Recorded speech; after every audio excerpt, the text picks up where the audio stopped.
Resolvamos este ejercicio.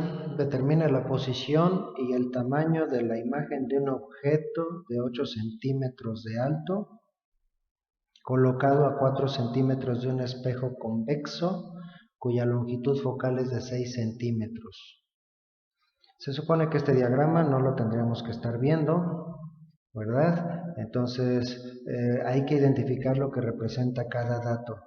La imagen de un objeto de 8 centímetros de alto si está colocado a 4 centímetros de un espejo convexo cuya longitud focal es de 6 centímetros. Ahora sí vamos a poner los datos de manera esquemática, ¿verdad? Entonces el tamaño del objeto son los 8 centímetros colocado a 4 centímetros de un espejo convexo en el que la superficie reflejante es la parte externa y cuyo foco es de 6 centímetros. A la hora de utilizar ese dato de 6 centímetros, por convención, F para los espejos convexos o divergentes lo tenemos que considerar negativo, entonces serían menos 6 centímetros. Por otro lado, los 4 centímetros representan la distancia del objeto al vértice del espejo y eso se representa con la letra P, 4 centímetros.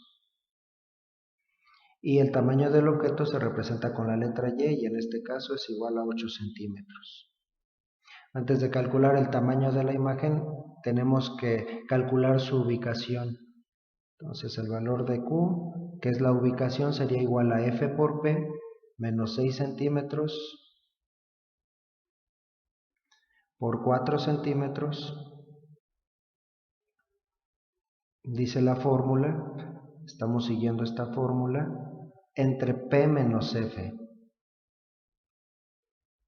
Entre 4 centímetros menos F, que vale menos 6 centímetros. Tenemos un doble signo negativo, uno porque el dato es negativo y otro porque en la fórmula tenemos una resta. Siempre en el caso de un espejo convexo, en el numerador tendremos una combinación de signos que va a hacer que quede negativo el numerador y siempre va a quedar positivo el denominador. ¿Por qué? Porque P siempre es positiva y en este caso F es negativa para los espejos convexos siempre, entonces siempre tengo un menos por más. Y entonces en el denominador, como voy a restar F y siendo F negativa, entonces esta resta se convierte en una suma, entonces siempre voy a tener una suma en el denominador de dos valores positivos y un producto de un negativo y positivo en el numerador. En conclusión, Q es negativa siempre para los espejos convexos. Entonces arriba tendría un menos 24 centímetros cuadrados, 6 por 4, y abajo un 4 menos 6, es decir, un 10 centímetros. Y 24 entre 10 me da como resultado menos 2.4. Bueno, menos 24 entre 10 centímetros. El signo negativo indica que la imagen se formaría detrás del espejo. Y por lo aparentemente se formaría, la imagen no se puede formar realmente detrás del espejo a 2.4 centímetros del espejo. ¿Verdad? Esta pequeña distancia serían los 2.4 centímetros. Esos 6 centímetros son la distancia al foco. Para que no nos confundamos, la quito y entonces esta distancia son los 2.4 centímetros.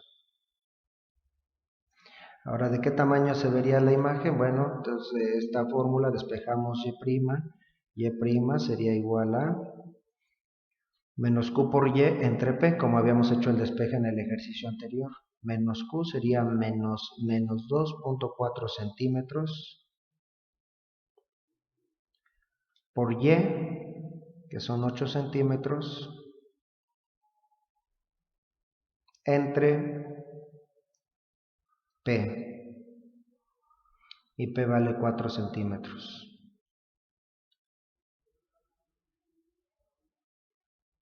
Entonces un doble signo negativo se hace un positivo, entonces serían 2.4 por 8 entre 4, es lo mismo que 2.4 por 2 y serían 4.8 centímetros.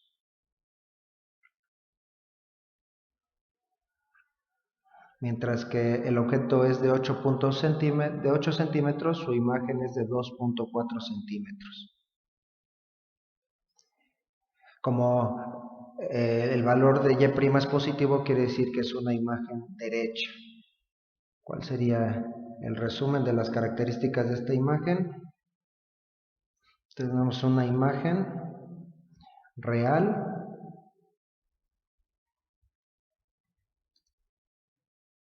virtual. Cuando Q queda negativa es que la imagen se forma aparentemente detrás del espejo, no se pudo haber formado realmente.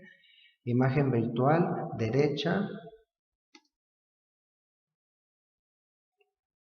de menor tamaño que el objeto,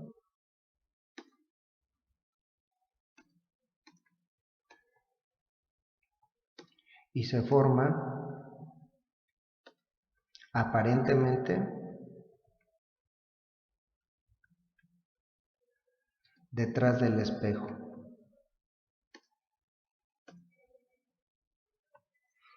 Ahora esa es la característica de esta imagen. Ese fue el resultado del ejercicio 2. Hagamos el ejercicio 3.